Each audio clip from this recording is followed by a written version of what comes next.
ओम श्री गुरुवे नमः। ओम श्री गुरुवे नमः। ओम श्री गुरुवे नमः। सभी मित्रों का मैं स्वागत करता हूं। आदरणीय मित्रों, बहुत सारे प्रश्न मेरे पास इकट्ठे हो गए हैं। किन्हीं मित्रों का कहना है कि पूरा दिन उनकी सुषुम्ना चल रही होती है, किन्हीं मित्रों का कहना है कि उनका सूर्य स्वर पूरा दिन चल रहा है, किन्हीं मित्रों का कहना है कि उनका चंद्र स्वर पूरा दिन चल रहा है। और फिर मित्र पूछते हैं कि इसका क्या अच्छा बुरा प्रभाव हम पे पड़ रहा है या पड़ सकता है। इस संबंध में हम विस्तार से चर्चा आज करेंगे। कैसे हम स्वर को अपनी इच्छा अनुसार बदल सकते हैं, इस पर भी दृष्टि आज हम डालेंगे।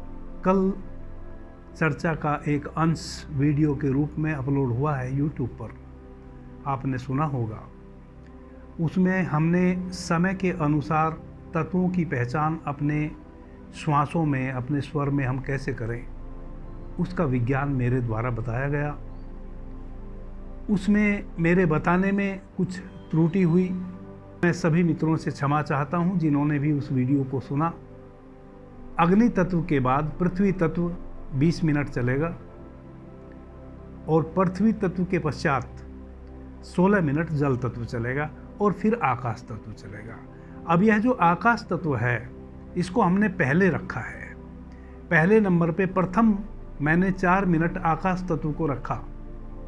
तो समय की जो क्रम संख्या है, वह तो बिल्कुल सही है। अब यह जो हमारा आकाश तत्व है, आकाश तत्व को या तो हम पहले रखें या पीछे रखें, वह आएगा वायु तत्व के पहले ही। क्योंकि आकाश तत्व जब चलता है तब हमारी सुषुम्ना चल रही होती है। सबसे लास्ट में हमारे स्वर में आकाश तत्व चलता है, या कहें कि सबसे पहले हमारे स्वर में आकाश तत्व चलता है। क्योंकि आकाश तत्व जब चल रहा होता है, उसका जब समापन होता है तो वायु तत्व का आगमन हो जाता है, फिर अग्नि तत्व का आगमन हो जाता है, फिर पृथ्वी तत्व का आगमन हो जाता है, और फिर जल तत्व का आगमन हो जाता है, और फिर आकाश तत्व का आगमन हो जाता है। आकाश तत्व के बाद फिर वायु तत्व का आगमन हो जाता है। तो यह जो आकाश तत्व है, यह अंतिम और प्रथम दोनों हैं। इस प्रकार से हम समझने की कोशिश करेंगे। कई मित्रों ने प्रश्न उठाए हैं कि महाराज जी, यह आपसे त्रुटि हो गई। तो त्रुटि बहुत छोटी सी हो गई है, मैं उसके लिए क्षमा प्रार्थी हूं। सुनने में, देखने में वह त्रुटिपूर्ण लगेगा, लेकिन वह कोई बहुत बड़ी त्रुटि नहीं है। क्योंकि आकाश तत्व को आप अंतिम रखें या प्रथम रखें, बात बराबर है।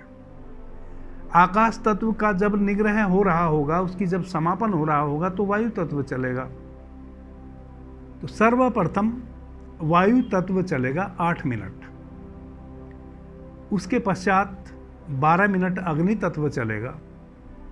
अग्नि तत्व के पश्चात 20 मिनट पृथ्वी तत्व चलेगा, और पृथ्वी तत्व के पश्चात 16 मिनट जल तत्व चलेगा। जल तत्व के पश्चात 4 मिनट आकाश तत्व चलेगा। आकाश तत्व के पश्चात फिर 8 मिनट वायु तत्व चलेगा। ऐसे इनका एक चक्र है। यह चक्र है। अगर आप गोल घूमते हैं तो जो अभी अंतिम था वही फिर आगे प्रथम हो जाता है, और जो अभी प्रथम था वह फिर अंतिम हो जाता है। तो इस कंफ्यूजन में ना पड़े। आप ऐसे समझ लें कि यह जो आकाश तत्व है, यह अंतिम भी है और प्रथम भी है। इस प्रकार से आप अपने तत्वों को समय के अनुसार पहचान सकते हैं। अब यह जो पोस्ट YouTube पर है, इसको सुनने के पश्चात भी बहुत सारे मित्रों का यह प्रश्न है कि हम तत्वों को कैसे पहचानें। अब मैं और कैसे बताऊं, मुझे समझ में नहीं आ रहा है कि इतनी सरल सी बातें भी क्यों नहीं समझ पा रहे हैं। और जब आप इतनी सरल सी बात भी नहीं समझ पा रहे हैं तो आप इस स्वर विज्ञान के अकॉर्डिंग स्वयं को ढालने की कोशिश ही क्यों कर रहे हैं? कई मित्र ऐसा भी कहते हैं कि परमात्मा की मर्जी, हमारे भाग्य में जो लिखा है वही तो होगा। मैं इस बात को नहीं मानता। अगर मैं इस बात को मानता तो फिर मैं यह चर्चा क्यों करूं? करने की अनिवार्यता ही नहीं है। और भगवान शिव भी मां पार्वती को स्वर विज्ञान से संबंधित यह रहस्य क्यों बताते? हमारे साथ जितना भी अच्छा कुछ भी घट सकता है, उस अच्छा घटने के लिए ही सदैव से ऋषियों ने, मनीषियों ने, महर्षियों ने प्रयास किया है कि मनुष्य के जीवन में सुख कैसे उपजे। और आपकी सारी सांसारिक दौड़ भाग भी क्या है? सुख आपके जीवन में कैसे उपजे, यही तो आपकी सांसारिक दौड़ है। आप कोई भी कार्य कर रहे हैं, आपके जीवन में जो भी आपके साथ घट रहा है और जो भी आप विचार कर रहे हैं या जो भी आप कर्म के रूप में कार्य कर रहे हैं, सब कार्य करने के पीछे, सब आपके विचार के पीछे आपका सुख छिपा है। आप सुख से जीना चाहते हैं। अगर हम केवल भाग्य पर ही सब चीजें छोड़ दें कि जो हमारे भाग्य में होगा, जो उचित होगा वह होगा, तब तो हमें फिर सांसारिक क्रियाकलापों को भी करने की अनिवार्यता नहीं है। जिसने हमें पैदा किया है वह भोजन भी देगा। ऐसा नहीं होता है। भगवान श्री कृष्ण गीता में स्पष्ट रूप से अर्जुन को कहे हैं कि हे अर्जुन, तू कर्म कर, फल मैं दूंगा। जो भी तू करेगा उसका फल मैं दूंगा। फल की चिंता तू मत कर, कर्म की चिंता तू कर, फल की चिंता मैं करूंगा। आप कर्म करो, मैं उसका फल दूंगा। अब अगर आप निकृष्ट कर्म करोगे तो मैं निकृष्ट फल दूंगा, अगर आप उत्कृष्ट कर्म करोगे तो मैं उत्कृष्ट फल दूंगा। लेकिन जो भी आप करेंगे उसका फल मैं दूंगा जरूर। आपका किया हुआ निष्फल नहीं जा सकता। कभी कभी इस अस्तित्व में ऐसी घटनाएं घटती हैं और मनुष्य के साथ ही घटती हैं। कोई ऋषि है, महर्षि है, वह अपनी साधना में बैठा है, अपनी तपश्चर्या में बैठा है और जो वह चाहता है उसके अनुकूल सारी चीजें हो जाती हैं। तो आपको ऐसा लग सकता है कि वह तो कोई कर्म नहीं कर रहा है,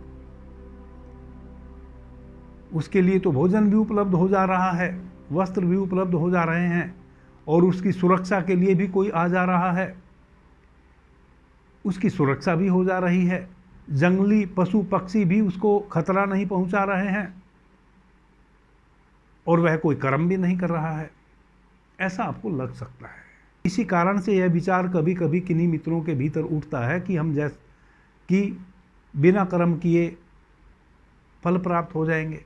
नहीं होते हैं।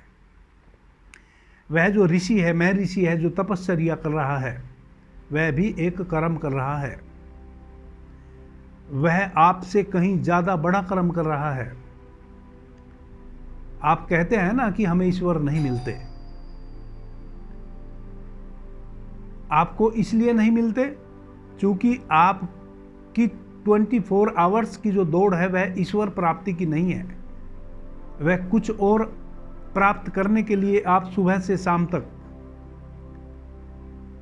लगे हुए होते हैं, मन से, तन से और आत्मा से भी। लेकिन एक ऋषि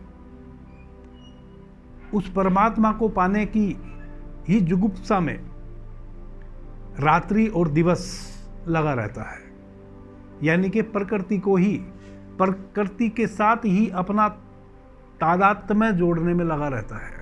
जितना जितना वह प्रकृति से स्वयं को जोड़ पाता है, उतना उतना प्रकृति उसकी रक्षा के लिए अपने हाथ फैला देती है और उसके लिए सब कुछ वहीं बैठे हुए उपलब्ध हो जाता है। लेकिन इसका मतलब यह नहीं कि उसने कर्म नहीं किया, उसने आपसे भी बड़ा कर्म किया। वह 24 घंटे एकमात्र सकारात्मकता में अपने एक एक श्वास को लिया है और छोड़ा है। उसके भीतर एक सेकंड के लिए भी परमात्मा से, प्रकृति से नाता नहीं टूटा है। वह प्रकृति के करीब जिया है।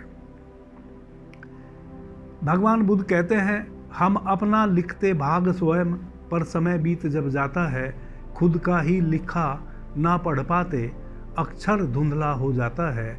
इसलिए नियति को मत मानो, अपना हस्ताक्षर पहचानो। दायित्वम शरणम गच्छामि, भज बुद्धम शरणम गच्छामि। भगवान बुद्ध कहते हैं कि जो भी तुम करोगे, जो भी कर्म तुम करोगे, उसका फल तुम्हें भोगना है। जैसा करोगे वैसा भोगना है। भगवान कृष्ण भी यही कह रहे हैं कि तुम अर्जुन जैसा कर्म करोगे मैं वैसा फल दे दूंगा। भगवान बुद्ध भी यही बोल रहे हैं। सारा अस्तित्व इसी कार्य को कर रहा है। तो मित्र कहते हैं कि जो भाग्य में लिखा है वह होगा, जो भाग्य में लिखा है वह नहीं होगा। जो आपके कर्म फल हैं वह होगा।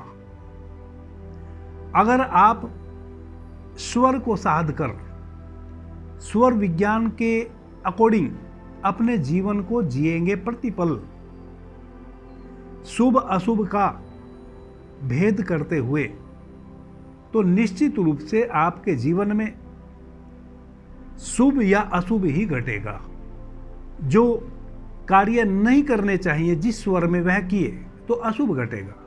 जो कार्य करने चाहिए जिस स्वर में अगर वह किए तो शुभ घटेगा। यहां भाग्य की बात है ही नहीं। यहां केवल बात है आपके कर्म की, आपकी विद्या की, आपके विवेक की, आपके ज्ञान की, आपके अवेयरनेस होने की। आपको अपने जीवन में अवेयर होना पड़ेगा। आपको अपने जीवन में ज्ञान का दीपक जलाना पड़ेगा। ज्ञान का दीपक क्या है? अगर आप स्वर विज्ञान के अकॉर्डिंग अपने जीवन को जीते हैं तो एक एक पग आप स्वर को साध कर आगे बढ़ाइए। किसी भी कीमत पे आपका दुर्भिक्ष नहीं हो सकता, आपका अनिष्ट नहीं हो सकता, कभी हुआ भी नहीं है। वरना तो भगवान शिव मां पार्वती को यह विद्या नहीं बता रहे होते। भगवान शिव ने यह विद्या मां पार्वती को बताई मनुष्य के सुख के लिए। जैसा कि मैंने पीछे कहा कि आप अपने जीवन में जो भी करते हैं सुबह से लेकर रात्रि तक, वह इस जीवन में सुख घटे उसके लिए करते हैं, आनंद घटे उसके लिए करते हैं।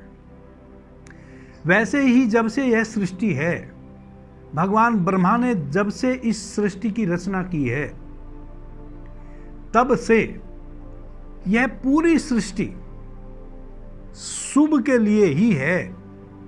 इस सृष्टि में केवल और केवल शुभ घटता है, यहां अशुभ नहीं घटता है। अशुभ केवल उन लोगों के लिए घटता है, उन स्थितियों में घटता है जब आप शुभ की चिंता करना ही बंद कर दें। तो जितने भी हमारे ऋषि हुए हैं, मनीषी हुए हैं, महर्षि हुए हैं, साधु संत महात्मा, सभी का हजारों वर्षों से यही प्रयास रहा है कि कैसे मनुष्य अधिक से अधिक सुख प्राप्त करते हुए सहज रूप से, जैसे एक वृक्ष से फल पकने के पश्चात बिना किसी कष्ट के एक झटके से नीचे गिर जाता है, वैसे सारे सुखों को भोगते हुए, सभी आनंद को, आनंद में सुखपूर्वक अपने जीवन को जीते हुए, प्रभु स्मरण को करते हुए, इस संसार रूपी वृक्ष से पके हुए फल की तरह बिना किसी कष्ट के देह त्याग कर ब्रह्म लीन हो जाए। जितनी भी विधियां हैं, चाहे महर्षि पातंजलि ने पातंजलि योग सूत्र को खोजा हो, या गुरु गोरखनाथ जी के द्वारा हठ योग का प्रचार प्रसार किया गया हो, या भगवान बुद्ध और महावीर के द्वारा ध्यान की गरिमा बढ़ाई गई हो, या सहजो दया मीरा, नानक, कबीर, रैदास के द्वारा भक्ति को बढ़ावा दिया गया हो, इन सभी ऋषियों का, संतों, महंतों का एक उद्देश्य ही रहा है कि कैसे मनुष्य सुखपूर्वक अपने जीवन को व्यतीत करते हुए इस भवसागर को पार कर जाए। भगवान शिव ने स्वर विज्ञान मां पार्वती को बताया है, तंत्र की 112 विधि मां पार्वती को बताई है। तंत्र की जो विधि है वह आपकी आध्यात्मिक उन्नति के लिए है, और स्वर की जो विधि है वह आपके संसार को प्रगाढ़ करते हुए कैसे आप इस अपने भौतिक जीवन को सुदृढ़ता पूर्वक जीते हुए भवसागर को पार कर जाएं, अपनी आध्यात्मिक शक्ति को उपलब्ध हो जाएं, ऐसे सूत्र भगवान शिव ने स्वर विज्ञान में बताए हैं। कई मित्रों का कहना है कि मेरी सुषुम्ना नाड़ी ही पूरा दिन चलती रहती है। अगर वह 1 घंटा चल रही है तो आप बीमार पड़ने वाले हैं। अगर वह 1 घंटे से अधिक चल रही है तो आपके साथ और कोई बड़ा अनिष्ट होने वाला है। आपके परिवार में, आपके ऐसे नियरेस्ट जो रिश्तेदार हैं जिनसे आप बहुत गहनता से जुड़े हैं, अगर वह बीमार थे पहले से तो उनकी मृत्यु निश्चित है,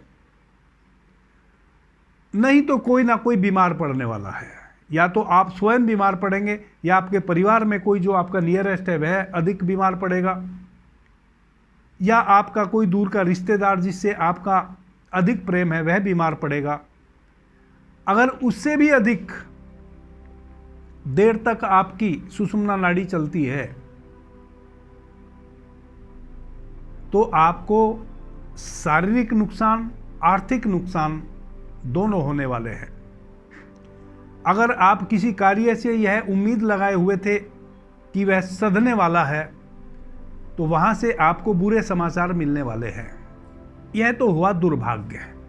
अगर सुषुम्ना नाड़ी आपकी निरंतर चल रही है, ईश्वर सत्ता में बिलीव करते हैं, ध्यान साधना करते हैं, आपकी परमात्म मार्ग में रुचि है, आप साधना में रत हैं, सुषुम्ना नाड़ी चल रही है, आप स्वस्थ भी हैं, इसका मतलब यह हुआ प्रकृति आप पे विशेष अनुकंपा करने की स्थिति में है।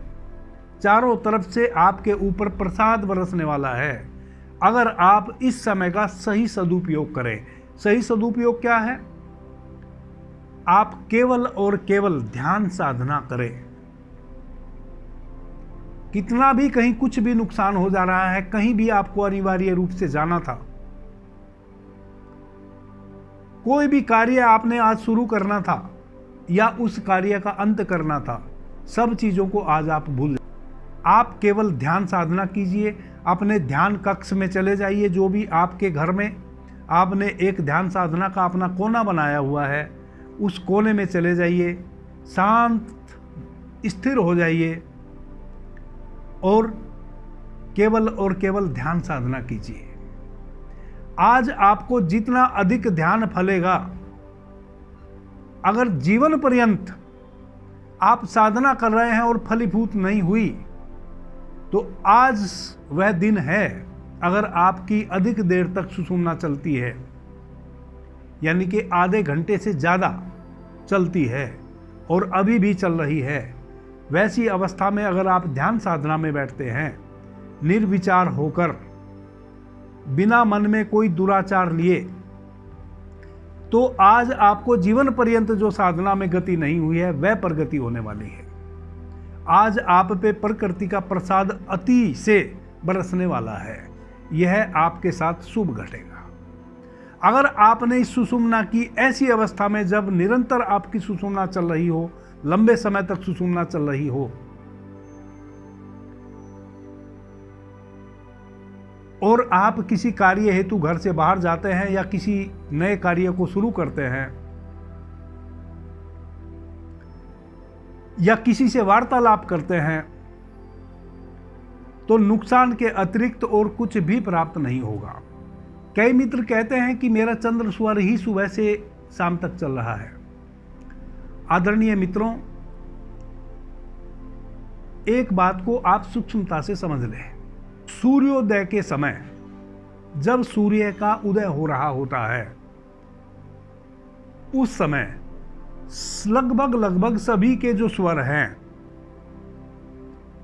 वो एक जैसे होते हैं। अगर चंद्र नाड़ी चलेगी तो चंद्र नाड़ी लगभग सभी की चलेगी सूर्योदय के समय। उसके पश्चात दोपहर तक आपके अलग अलग मित्रों के अलग अलग स्वर समय अनुसार परिवर्तित होंगे। किसी का स्वर हो सकता है चंद्र ही चले, बदले ही ना। किसी का चंद्र स्वर चल रहा था, सूर्य स्वर में परिवर्तित हो गया और अब सूर्य स्वर ही चल रहा है शाम तक, और किसी का वह बदल गया। यह बहुत कारणों पर निर्भर करता है। यह आपके खान पान पर भी निर्भर करता है, यह आप किस माहौल में हैं उस पर भी निर्भर करता है। अब अगर आप ऐसे स्थान में हैं जहां अभी गर्मी पड़ रही है तो आपकी चंद्र नाड़ी चल रही है। बहुत अधिक गर्मी पड़ रही है तो चंद्र नाड़ी निरंतर चल रही है। फिर अचानक आप एसी रूम में चले जाते हैं तो आपकी सूर्य नाड़ी परिवर्तित हो जाएगी। अब अगर आप एसी रूम में एसी का टेम्परेचर बहुत लो करके और निरंतर एसी रूम में बैठे हैं तो हो सकता है चंद्र नाड़ी आपकी, सूर्य नाड़ी आपकी बहुत अधिक देर तक चले, 2 घंटे चल जाए, 3 घंटे चल जाए। क्योंकि आप एसी रूम में चले गए हैं, आपके शरीर को अब एक तापमान की आवश्यकता आन पड़ी है। तो आपका शरीर यानी कि आपका जो स्वर है, जो आपका सूर्य स्वर है, वह आपके शरीर को एक विशेष तापमान देने की कोशिश करता रहेगा। तो यह भी एक कारण हो सकता है आपका लंबा स्वर एक ही चलने के पीछे।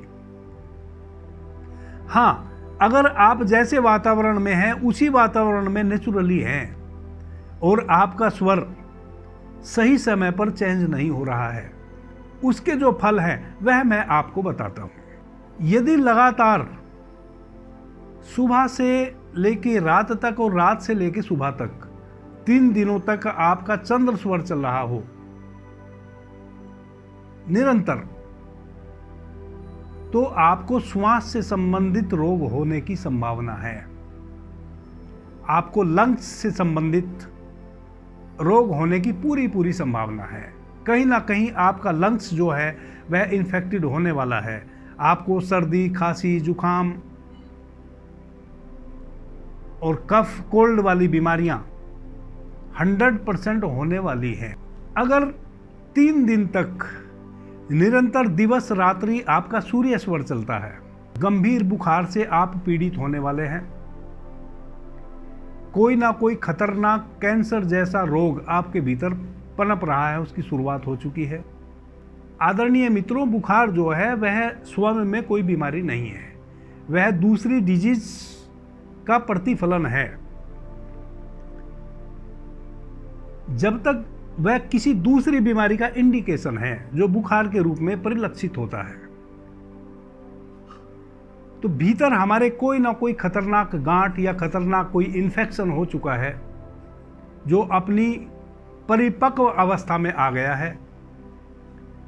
वैसा कुछ ना कुछ हमारे शरीर में पल गया है जो हमारे जीवन के लिए खतरा हो सकता है। इसका यह लक्षण है। अगर शुक्ल पक्ष और कृष्ण पक्ष की प्रतिपदा, जैसे शुक्ल पक्ष की जो प्रतिपदा है उसके जो पहले 3 दिन हैं उसमें सूर्योदय के समय हमारा चंद्र स्वर चलना चाहिए। अगर चंद्र स्वर नहीं चल रहा है और कृष्ण पक्ष की प्रतिपदा पहला, दूसरा, तीसरा दिन हमारा सूर्य स्वर चलना चाहिए। अगर सूर्य स्वर नहीं चल रहा है यानी कि दोनों पक्ष में विपरीत स्वर चल रहा है और वह 3 दिनों तक लगातार चल रहा है। अगर एक दिन चला जैसे मान लिया प्रतिपदा के दिन विपरीत स्वर चला तो कुछ छोटा मोटा अनिष्ट होने वाला है। अगर द्वितीया के दिन भी सूर्योदय के समय आपका विपरीत स्वर चला, चाहे प्रतिपदा कृष्ण पक्ष की हो या शुक्ल पक्ष की, तो कुछ ज्यादा अनिष्ट होने वाला है। अगर तृतीया के दिन भी आपका विपरीत स्वर चला, शुक्ल पक्ष हो या कृष्ण पक्ष हो, तो कोई खतरनाक स्थिति आपके साथ बनने वाली है, कोई दुर्भाग्य आपका घटने वाला है, कोई बड़ा नुकसान आपका होने वाला है। यह उसके लक्षण है। फिर भाग्य की बात आ जाती है कि जो भाग्य में होगा वह होगा। नहीं, जितना भी हमारे साथ दुर्भाग्यपूर्ण घटनाएं घटती है वह केवल अज्ञानता के कारण घटती है। यह दुर्भाग्य ना घटे, हमारी सारी नाड़ियां अनुकूल चलें अपने समय पर तिथियों के अकॉर्डिंग, उसका उपाय है। कहीं ना कहीं हमारे भीतर हमारा जो दाया बाया मस्तिष्क का जो गोलार्ध है उसमें प्रॉब्लम है, नाड़ियों में प्रॉब्लम है। तो हम नाड़ी शोधन विधि के माध्यम से अपनी नाड़ियों को अगर शुद्ध कर लें तो सही तिथि में सही स्वर चलने शुरू हो जाएंगे। चाहे कृष्ण पक्ष की प्रतिपदा हो या शुक्ल पक्ष की प्रतिपदा हो, जो स्वर सुबह में चले वही फिर आपका दोपहर में 12 और 12:30 के बीच में भी चले, और संध्या में उसके विपरीत स्वर चले जब सूर्यास्त हो रहा हो, तो यह उत्कृष्ट स्थिति है। अब अगर आप नाड़ी शोधन विधि के माध्यम से अपनी नाड़ियों को शुद्ध कर लेते हैं, 72,000 जो नाड़ियों का जाल फैला हुआ है हमारे शरीर में, उसको अगर हम पूर्ण शुद्ध कर लेते हैं, तब एक बहुत बड़ी घटना हमारे साथ घटती है। वह यह घटती है कि दिन में हमारा फिर चंद्र स्वर चलेगा पूरा दिन, और सूर्यास्त के समय हमारा सूर्य स्वर चलेगा पूरी रात्रि। जिस पुरुष या स्त्री के साथ यह घटना घटे वह पूर्ण योगी है। नाड़ी शोधन कैसे आप कम समय में अपना कर लें, उसकी बहुत सरलतम विधि मैं बताने वाला हूं। आदरणीय मित्रों, जैसा कि मैंने अभी पीछे कहा, सुबह में अगर चंद्र स्वर सूर्योदय के समय शुरू होता है और वह लगातार 4 घड़ी चलता है, एक घड़ी 24 मिनट की होती है, हर 2.5 घड़ी में श्वास चेंज हो जाता है। लेकिन अगर 2.5 घड़ी में चेंज नहीं हुआ, आपका चंद्र स्वर चल रहा हो और 4 घड़ी से निरंतर चल रहा हो, 4 घड़ी से निरंतर कब चल रहा हो? सूर्योदय के समय से, तो किसी ऐसी वस्तु की आप प्राप्ति करने वाले हैं जिसके विषय में आपने कल्पना भी नहीं की थी। अगर सुबह सूर्योदय से आपका चंद्र स्वर शुरू होता है और 8 घड़ी निरंतर चंद्र स्वर से ही आप श्वास ले रहे हैं, उसके पश्चात आपका सूर्य स्वर शुरू हो जाता है। आदरणीय मित्रों, इस बात का आप ख्याल रखें कि पूरा दिन अगर आपका चंद्र स्वर चलता है और पूरी रात्रि सूर्य स्वर चलता है, तो ऐसी अवस्था में आप योगी की श्रेणी में आ जाते हैं। अगर 8 घड़ी आपका चंद्र स्वर चलता है तो आपके साथ कोई बड़ा शुभ घटने वाला है। जैसे ऐसी घटनाएं घटेंगी जिससे आपका वैभव बढ़े और आपके जीवन में सुख बढ़े। कोई ना कोई ऐसी घटना आपके जीवन में घटेगी जिससे आपका वैभव बढ़ेगा और आपके जीवन में सुख बढ़ेगा। अगर 14 घड़ी सूर्योदय के समय से आपका चंद्र स्वर शुरू होता है और 14 घड़ी निरंतर चंद्र स्वर चलता है, 14 घड़ी, जिन लोगों को आप फूटी आंख भी नहीं सुहाते थे, जो आपसे ईर्ष्या का भाव रखते थे, दुश्मनी का भाव रखते थे, वैसे लोगों के हृदय में आपके प्रति प्रेम का जन्म होगा। जो आपके जीवन में विशेष महत्व रखने वाले मित्र हैं, मित्र हो सकते हैं। जिन लोगों से मित्रता करके आपके जीवन में शुभ घटे, वैसे लोगों से आपको मैत्री के निमंत्रण आएंगे, वैसे लोग आपके साथ मैत्रीपूर्ण रवैया अपनाएंगे, वैसे लोग आपके साथ मित्रता करना चाहेंगे। पूरा दिन और पूरी रात्रि आपका चंद्र स्वर ही चलता है। वैसी अवस्था में आपको राजा के जैसा सम्मान मिलने वाला है। कहीं बहुत कम समय में ऐसी कोई घटना घटने वाली है जो राजा जैसा सम्मान आपका होने वाला है। और जैसा कि मैंने पीछे भी कहा मित्रों, दिन को चंद्र स्वर और रात्रि को सूर्य स्वर जिनका चलता है वह 120 वर्ष तक जीवित रहेंगे, सुखपूर्वक जिएंगे, बिना किसी रोग के जिएंगे, हर प्रकार के वैभव के साथ जिएंगे, हर प्रकार के धन धान से आपूर्णित होकर जिएंगे। अगर आपका चंद्र स्वर 10 घड़ी चलता है, अगर सूर्योदय सुबह सूर्योदय के समय से 10 घड़ी निरंतर आपका चंद्र स्वर चलता है तो आपके शरीर में भयानक कष्ट होने वाला है। आप इस बात को ख्याल में रखेंगे कि सूर्य जब उदय होता है उस समय अगर आपका चंद्र स्वर चलता है, उस समय से आप समय की परीक्षा करेंगे। तो सूर्योदय के समय से 12 घड़ी निरंतर 24 मिनट की एक घड़ी होती है।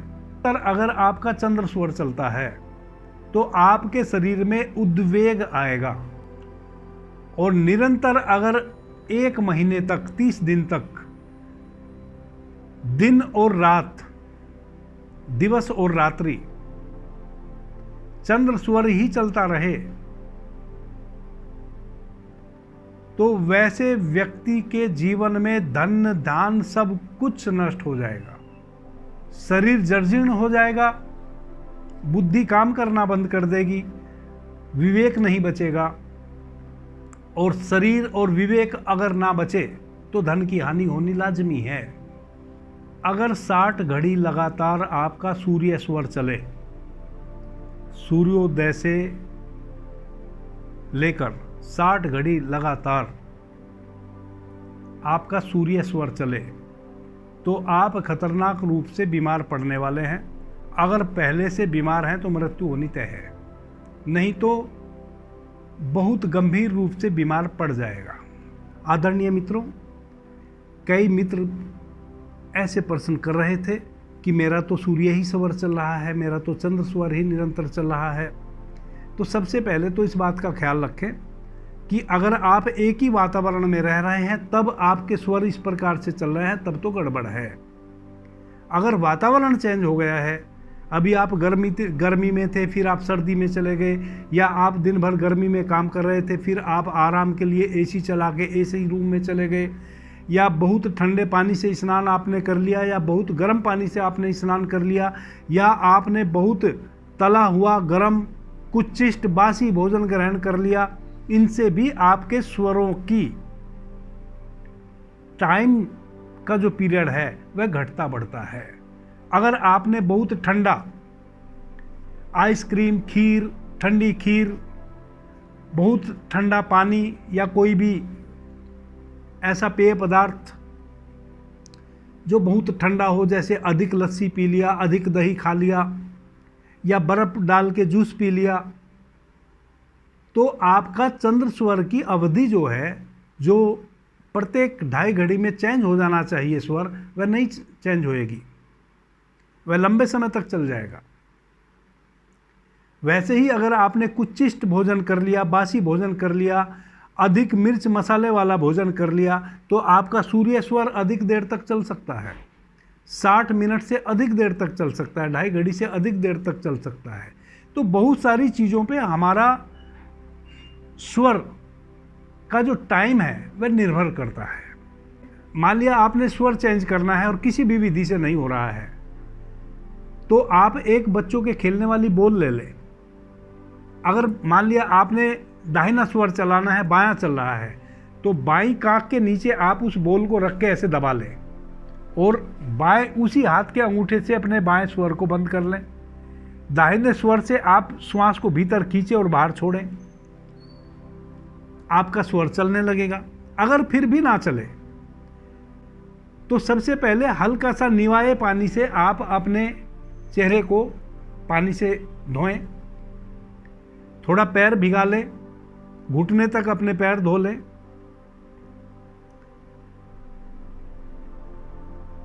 और एक बॉल ले लें, अपने बाएं काक के नीचे उस बॉल को यहां रखें और दबा लें। फिर बाएं अंगूठे से अपना बायां स्वर दबा लें, दाहिने स्वर से श्वास खींचना शुरू करें, उसी से लेवें और उसी से सूर्य स्वर से श्वास लेवें, सूर्य स्वर से ही श्वास को छोड़ें। तो विद इन ए मिनट आपका सूर्य स्वर शुरू हो जाएगा। एक दूसरा कार्य भी आप कर सकते हैं, बहुत बहुत आसान है। आपने अगर अपना सूर्य स्वर चलाना है और बायां स्वर बंद करना है तो आप बाएं स्वर से गहरी श्वास भीतर खींचिए, जो स्वर चल रहा है उससे गहरी श्वास भीतर खींचिए, उस तरफ की आंख बंद कर लीजिए और उस तरफ की नासिका भी बंद कर लीजिए और अपने होश को अपने आज्ञा चक्र पे लाइए और वहां अगर आपने सूर्य स्वर चलाना है मन में गिनिए 1 2 3 और सूर्य का जो आभा मंडल आप आसमान में देखते हैं उसका ध्यान कीजिए। उसका ध्यान करते हुए 1 2 3 आप गिनती कीजिए। आप चमत्कारिक रूप से देखेंगे कि आपका सूर्य स्वर शुरू हो गया। जैसे ही आपने सूर्य स्वर को अगर चेंज करना है, चंद्र स्वर को चेंज करके सूर्य स्वर में परिवर्तित करना है, तो चंद्र स्वर से गहरी श्वास भीतर खींचे, बाईं आंख को बंद कर लें, अपने चंद्र स्वर को अपने बाएं हाथ के अंगूठे से बंद कर लें, अपने होश को अपने आज्ञा चक्र पे लाएं। आज्ञा चक्र पे सूर्य की परिकल्पना करें। एक सूर्य का गोला उग रहा है। 1 2 3 शब्द का मानसिक उच्चारण करें और भाव करें कि मेरी सूर्य नाड़ी शुरू हो गई है। सूर्य नाड़ी से उस श्वास को बाहर छोड़ दें जो आपने भीतर कुंभक किया हुआ था। आपकी सूर्य नाड़ी विद इन ए मिनट शुरू हो जाएगी। सूर्य नाड़ी से ही फिर वापस श्वास लें, सूर्य नाड़ी से ही फिर श्वास को छोड़ें, बाईं नासिका को बंद ही रखें। 1 मिनट तक आप केवल ऐसा कर लें। 1 मिनट में आपका सूर्य स्वर शुरू हो जाएगा। अगर आपने सूर्य स्वर बंद करना है और चंद्र स्वर को शुरू करना है तो आप सूर्य स्वर से श्वास को भीतर खींचे, गहरी श्वास लें सूर्य स्वर से, श्वास का भीतर कुंभक करें, अपने आज्ञा चक्र पे दाहिने हाथ के अंगूठे से अपने दाहिने स्वर को बंद कर लें, सूर्य स्वर को बंद कर लें। 1 2 3 4 अंक की मानसिक गिनती करें और अपने आज्ञा चक्र में चांद की आकृति का आभास करें और चंद्रमा आपकी नासिका में उतर रहा है, आपके स्वर में उतर रहा है। ऐसी परिकल्पना करते हुए उस श्वास को अपनी चंद्र नाड़ी से बाहर छोड़ें, सूर्य नाड़ी को बंद ही रखें। 1 मिनट तक उसी नाड़ी से आप चंद्र नाड़ी से ही श्वास भीतर लें और चंद्र नाड़ी से ही श्वास को बाहर छोड़ें। विद इन ए मिनट आपका चंद्र स्वर भरपूर मात्रा में शुरू हो जाएगा। इस प्रकार से आप अपने स्वर को शुरू कर सकते हैं। अभी के लिए इतना ही। आपने मुझे ध्यान से प्रेम से सुना, उससे मैं बहुत अनुग्रहित हूँ। सभी मित्रों को मेरा प्रणाम, धन्यवाद। हर हर महादेव।